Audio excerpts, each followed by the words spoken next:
Ian Gillan, what the bloody hell is that going to sound like?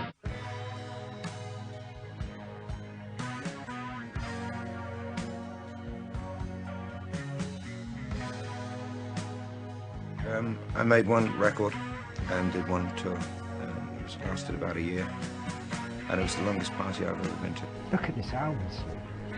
Dad stood in really quick actually when Bill had to leave due to illness again. I mean, I thought they were tag and I was lying on a beach somewhere. And before we knew it, it was #4 in the British charts, and we heard a copy of it, and the sound was dreadful. And brand new member, Ian Gillan.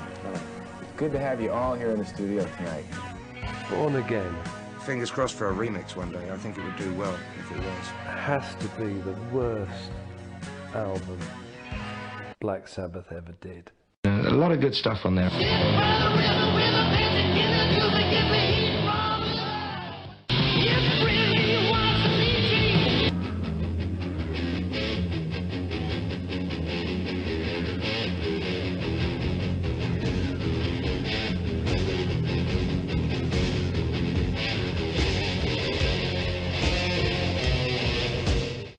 It was a shock to me when the Black Sabbath thing came along. It was a shock to my manager.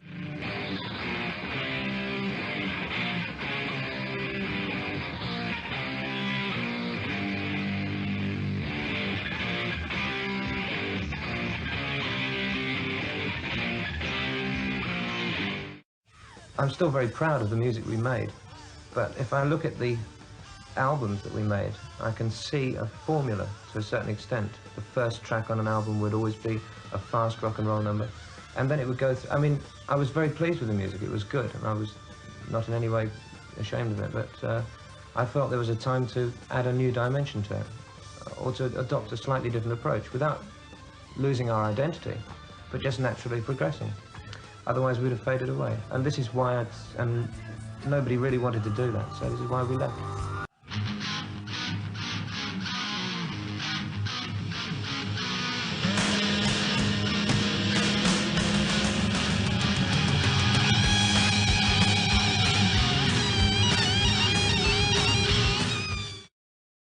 And just when things looked brighter than ever for the group, fans were hit with another change.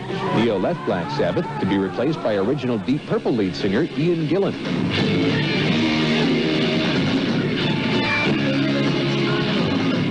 Each time the frontman was lost and regained, Sabbath's legions of fans swung around in step. For many bands, changing lead singers could mean a loss of their signature and identity. In Sabbath, the lineup of Tony and Geezer with Ronnie Dio and Vinnie Appice lasted for 2 albums before trouble arose. The problem centered around mixing a live album. the engineer who was doing the product was drinking a lot. And he would tell Tony and Geezer that Vinnie and I were going into the studio and turning up the drums and the vocals. We were going the next day and go, what the hell's happened to the guitar and bass? And the engineer would go, well, Ronnie changed it all, he brought all the vocals up more. And I couldn't understand why they would listen to an idiot who was drinking a bottle of Jack Daniels every day. You know, it made no sense to me. so he came next up, we banned Ronnie from the studio. Wouldn't let him come in, you see, and that's, of course, that's when that was the final straw. It just broke up. Ronnie and Vinnie left Sabbath.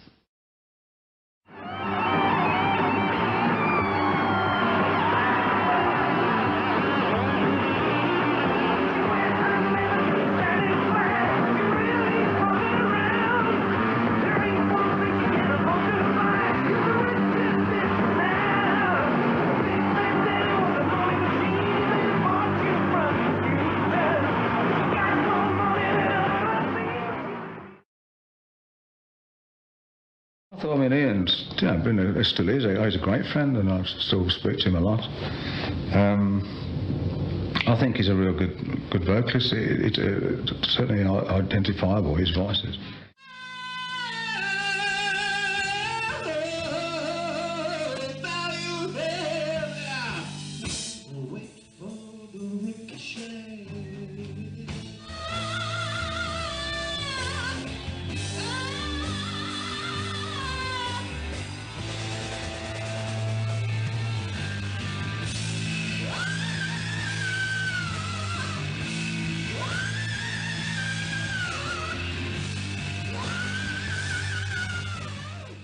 I lost touch with Sabbath's career over the last few years, working with my own band, and they hadn't done so much work in Europe and the Far East, where I was mainly concentrated.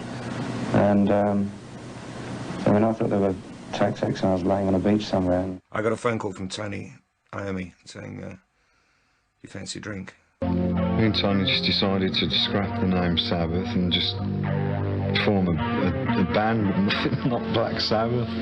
So, and we were mismanaged by Don Arden at the time, so he suggested getting Ian Gillan into the band. Ian Gillan, the bloody hell is that going to sound like?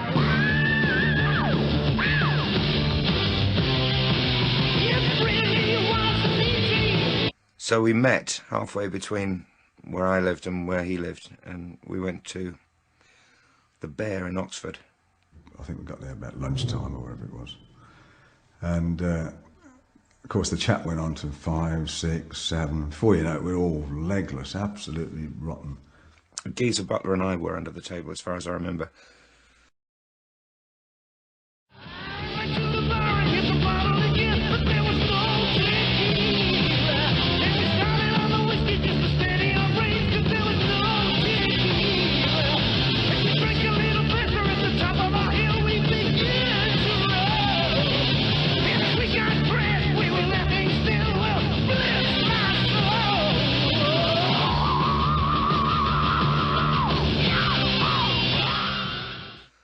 And somebody got me home, and I got a phone call from Phil Banfield, my manager, the next day, saying, Ian, if you're going to make these major decisions, career decisions, he said, I think we should talk about it first. And I said, what are you talking about? He said, well, apparently yesterday you agreed to join Black Sabbath. I said, well, I don't remember that. The next thing we were doing, we were into rehearsal, writing an album. So that's how it came about. And that band really was put together on paper. We'd never rehearsed. It was only like, it seemed a good idea at the time.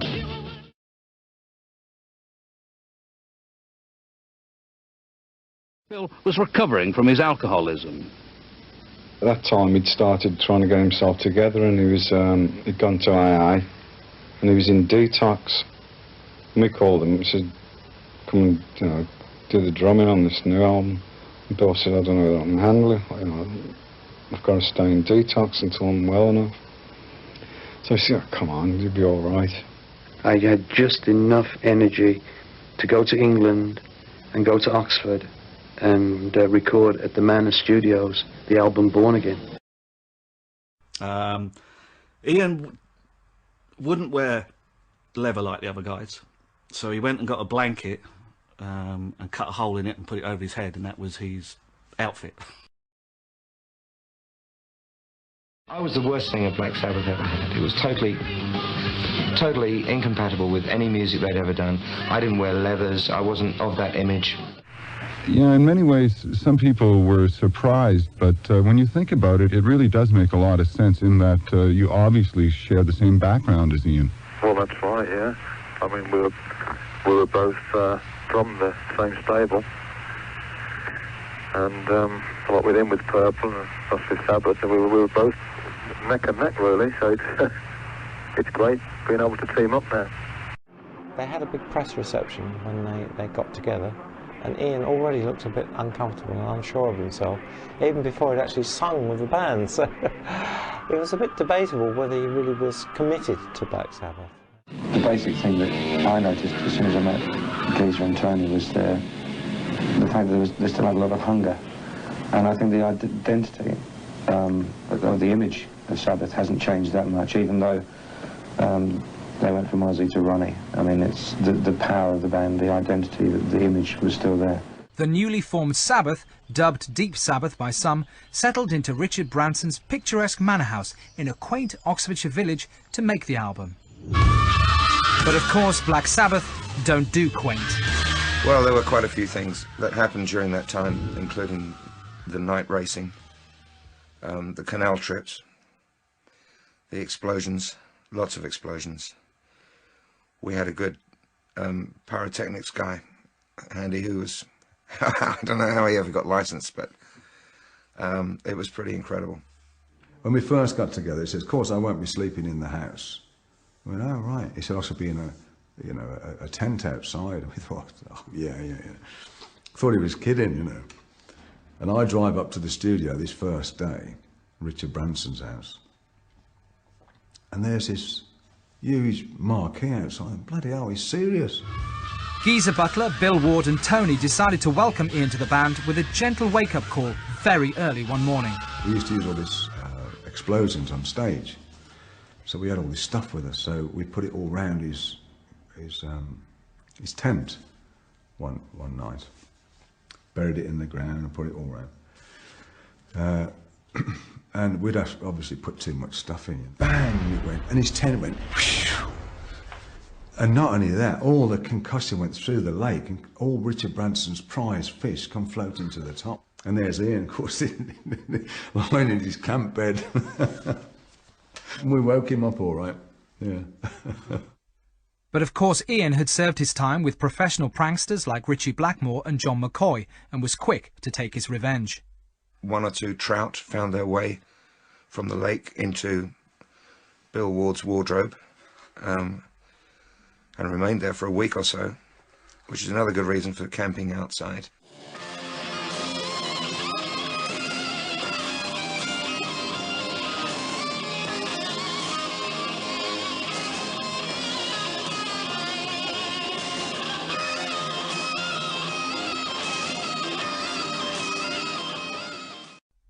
Virgin tycoon Richard Branson would also occasionally turn up to check on his house guests.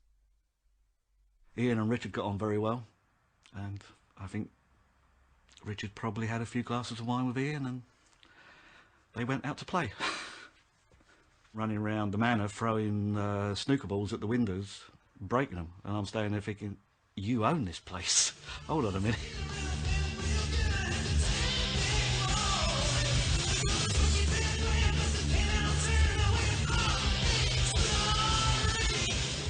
The most deadly of the drunken pranks also inspired song lyrics.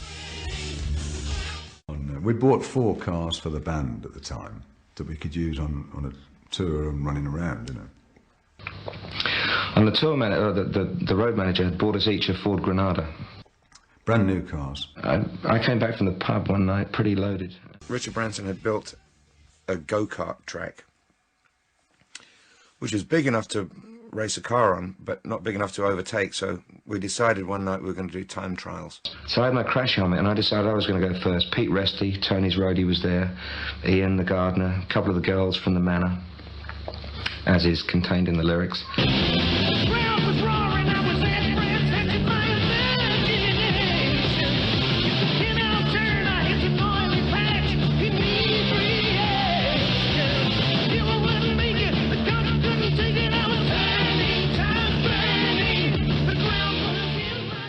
So off he goes round this track. Instead of using his own car, he took Bill's car. And Bill's was actually the best car. He had the best car out of all of us. I did a load of laps, and I was getting faster on each lap. And I must have clipped a tyre on the previous lap. And as I was hanging out and coming into this bend, there was no way out. And the car just flipped.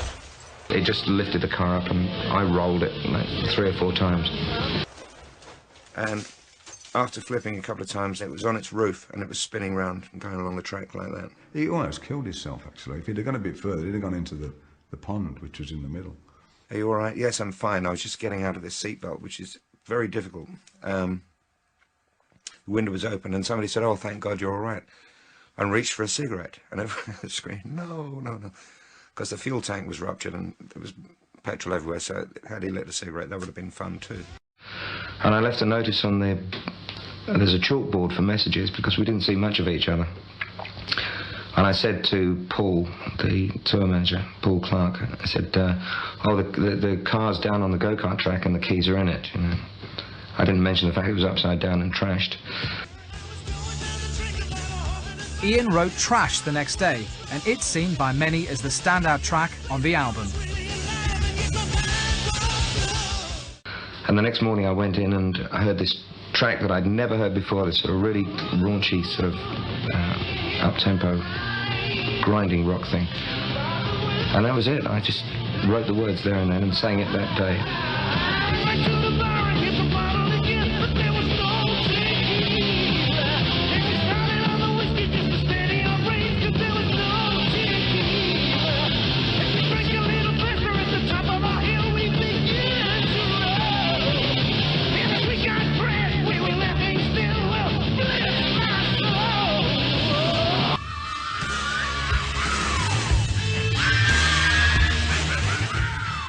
Inevitably, Sabbath's antics soon began to disturb neighbours in the quiet village.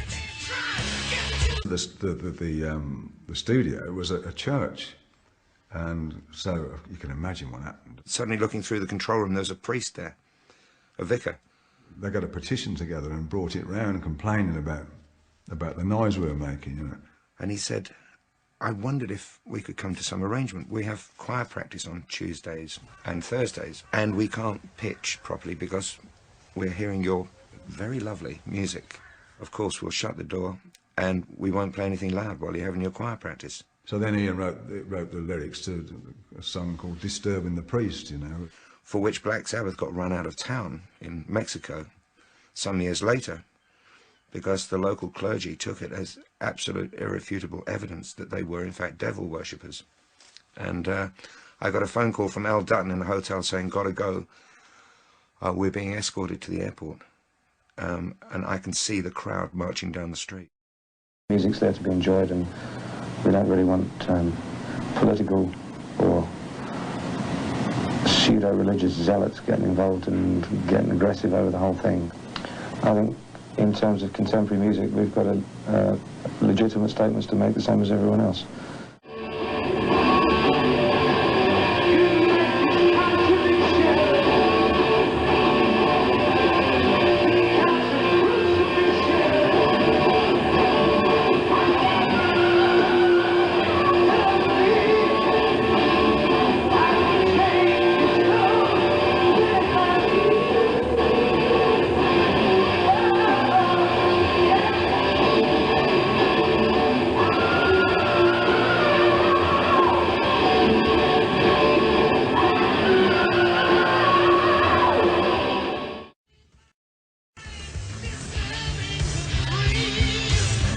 Born Again is known as Sabbath's Marmite album. You either love it or hate it. I love the album. I think it's fantastic.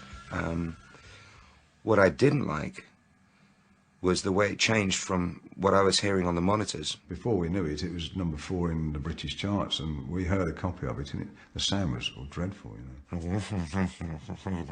Fingers crossed for a remix one day. I think it would do well if it was.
Look at this album sleeve.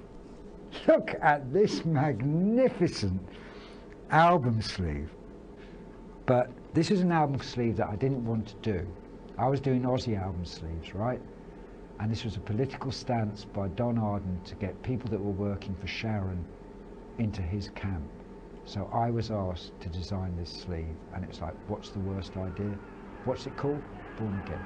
What's the worst idea? It's supposed to go not as Black Sabbath, we were thinking like a Gillen or Army Butler or something like that, and Ward.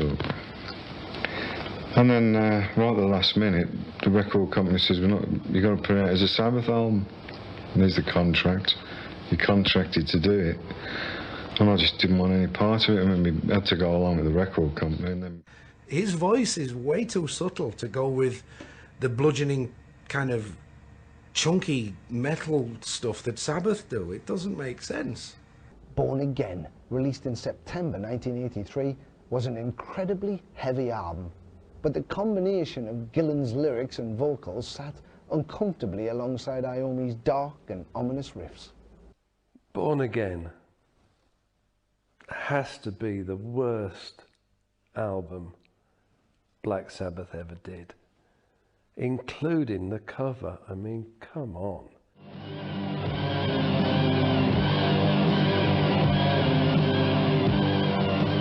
And the songs, I think, were quite good. Born Again, Zero the Hero, Disturbing the Priest, Digital Bitch, Trashed, you know, a lot of good stuff on there.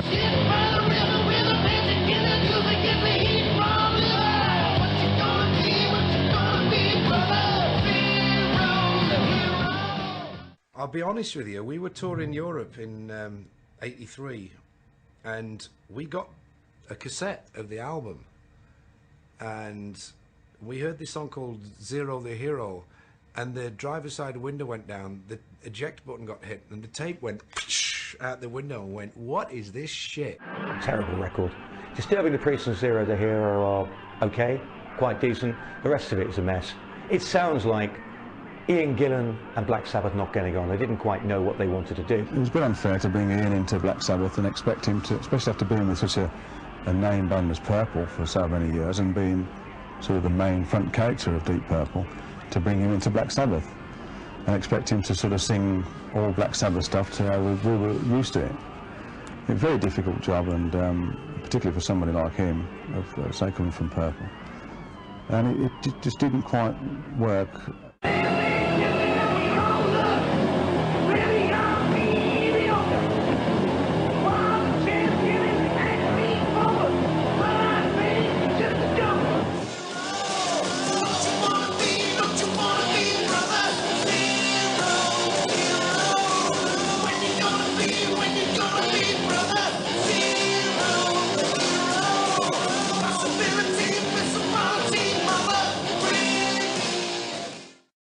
That was the very first album ever in my life that I played clean and sober. It's totally there, totally sober. And then I drank again because there was going to be a tour to follow that up. And I tried to get along with the idea of Ozzy not being there. Let's try this with Ian. And I started becoming in a lot of fear. And I was unable to share the fears. Instead, I drank behind them. It was his 6 months that he's been stopped drinking, so I went out and bought him a plaque, you know, billboard, 6 months and stopped drinking, congratulations, so on. I got back to the bloody house with it, and he was drunk.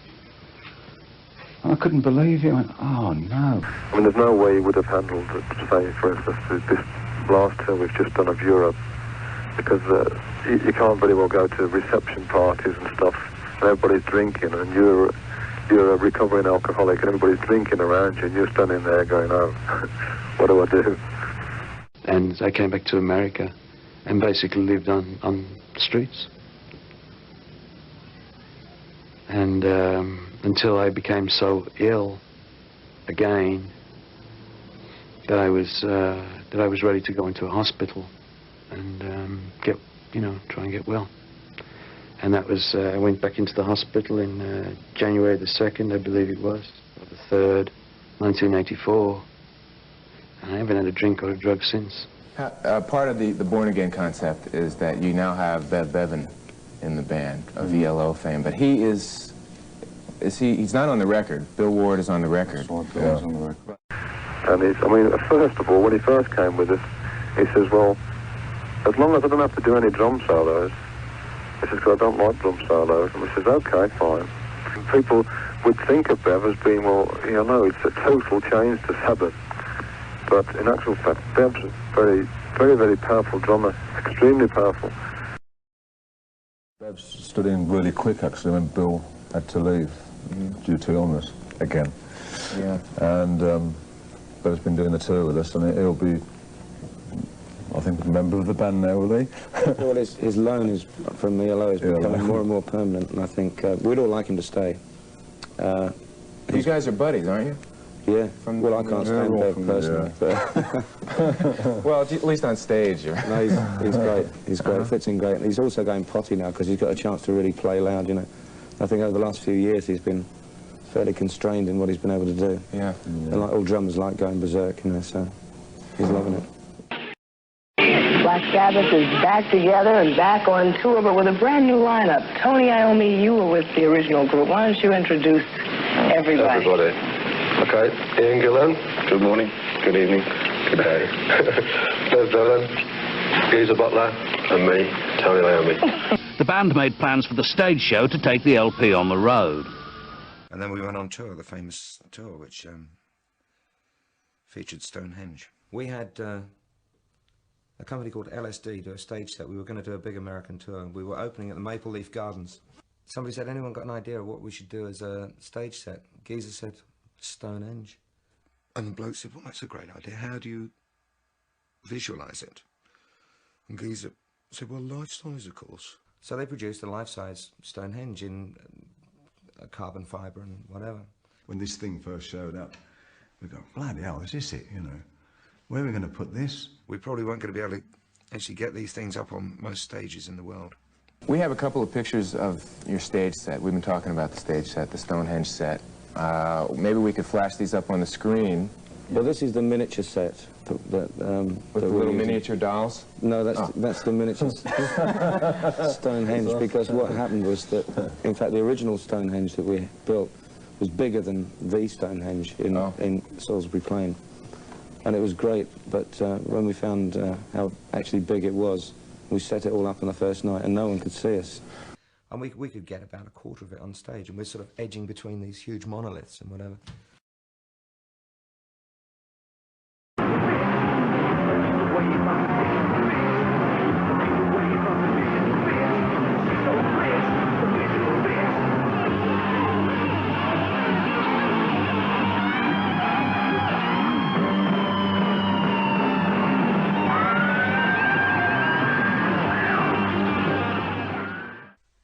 The life-size Stonehenge was just the first in a series of Spinal Tap-esque surprises that the manager, Don Arden, had in store for the band. The next one was a little smaller, though. He said, I just want to introduce you to this chap. And we walked in the room, and there's this little chap with a red rubber suit on with eyes, and bloody hell. On the last... We noticed a dwarf walking around on the day before the opening show. And... what's this dwarf? Oh, never mind, never mind. And it was the baby off the Born Again album. Who appeared on top of the Stonehenge, miming to the sound of a baby's scream that was flanged, or phased as it used to be called. He'd get up and run across the small columns, which weren't small, they're probably 15 foot high. We stood there in wonderment as this twisted dwarf managed to rise up in the middle and fall away to this echoing baby scream onto a pile of mattresses. And then jump into the front of the stage and go like this, and his eyes would light up. At which point the cue was for the roadies to come out dressed as druids, with their cowls and their chains and their long robes and their nice Reeboks underneath, which you could see. And they would then somberly walk across the stage in procession to the sound of a low bell tolling. At which point, we're supposed to go on and open the show. And we're saying to Don, we think this is in the worst possible taste, this dwarf, you know. And Don's going, no, the kids will love it, the kids will love it, you know, it'll be great. And of course, you can imagine how that went down with the crew, because they absolutely hated him. Because he was a star, you know, he was one of the chaps off Star Wars, and he kept like, you know. So they hated it, so they'd done everything. They'd put him in boxes and hung him on the stage. So we started off the show, and the baby in full costume now. So we're watching from the wings. This dwarf comes out in a red costume with the yellow fingernails, wow, screaming. I'm looking at the kids, they're going... Really, I mean, just everyone was bursting into laughter, you know, it was absolutely horrendous. So anyway, the dwarf came out and fell off, and the scream sort of tailed away, and the monks came out with their cowls, dong, the bells out. And you could still hear the screaming in the background. It wasn't the tape, it was the dwarf, because we'd taken all the mattresses away, you see. And that was the end of the dwarf. we were in stitches. I mean, it was so hard to try and go on and do the show after this. I had great difficulty absorbing certain of Ozzy's lyrics. I couldn't understand them. And so the day before we went away, I said to my wife, I said, I cannot soak in these words. There's no storyline, I can't relate to what they mean. And so I had this book, a display book with plastic pages, and I wrote cues. I wrote the lyrics, actually. And I had them put 2 wedges on the front of the stage. They weren't plugged in, but 2 monitor wedges to conceal the book. I practiced turning the pages with my feet in my kitchen at home before I went away. And it worked very well. Unbeknownst to Gillan, is at the beginning of the show, they're going to pump dry ice out onto the stage, which comes up to about there. Thick, dry ice. And I walk out, bearing in mind that Ronnie Dio was the previous singer. And it's great. The audience is fantastic, but going berserk and whatever. And I walk out, and they've got the biggest amount of dry ice I've ever seen. They must have had 6 buckets up there. And the dry ice is pumping out, and there's floor spots and everything else. And I suddenly, I'm going around giving it all that, you know, shaking the mic stand around and, yeah. And I suddenly went, oh shit. I suddenly realised it's my turn to actually go on and sing, and I cannot remember the first line of the first song. It's all too much for me. And I wasn't prepared for this shoulder-high wall of dry ice that came out at a speed faster than I was walking. And so I did a little skip, and it overtook me still. And I realise now that I'm standing shoulder-high in dry ice, staring at an audience that's just witnessed what it's seen. And he had his hair down like this, he's going like this, and he goes, trying to see the lyrics. And so I had to fall to my knees, you know, sort of in a dramatic pose, you know, and I'm going, trying to blow the dry ice away. I was very close to, I was looking at that. And you suddenly get Gillan coming out. And the song starts, he obviously knows the first line, and he's got it, and he's... But at that point, the floor lights came on and blinded me, in this, built into the stage. So eventually I managed to get the first line, and I stand up and sing the first line, but I don't know the second, so I'm going down again. And I heard somebody in the front shout out, "It's Ronnie Dio!"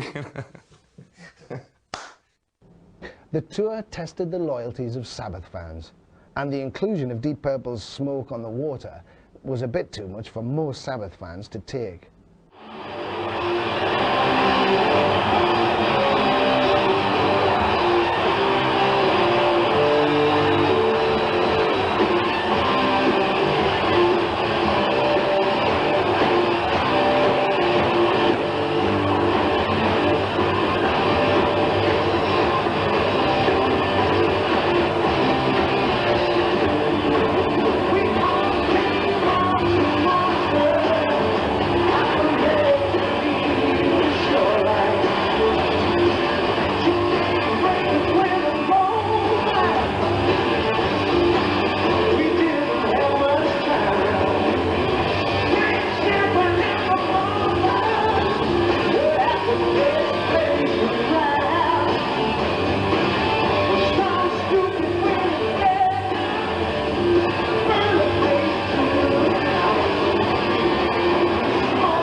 heard that a doctor said, don't sing for a year or you will permanently ruin your voice.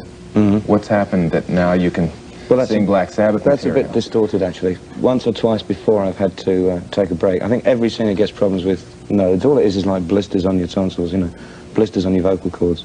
And then the problem is when you get blisters on your blisters, then you've got to take a rest, you know. And it's just a simple rescue, and it wasn't a year, it was 6 months. 6 months was plenty, 3 to 6 months. So you're not going to bow out of this tour in the middle or anything? No, it's going fine. I haven't got blisters on my blisters at the moment, so everything's fine. The sellout tour went on for the rest of the year, but many fans, both of Sabbath and Purple, gave Ian a hard time. It's very difficult to have to front another major band, you know, and sing their songs. And I thought he'd done really well. We're having quite a bit of difficulty with doing some of the old stuff with Ian because he had trouble with his voice again. In fact, before we'd done the tour, he was told to stop singing for a while he had some operation on his throat, which he should have done. And we arranged for him to go into the hospital and have the nodes removed from his throat, and he didn't go. So anyway, they seemed to get on all right while we'd done the recording. And then we went on to the tour, and they started going again. He started having trouble with his throat.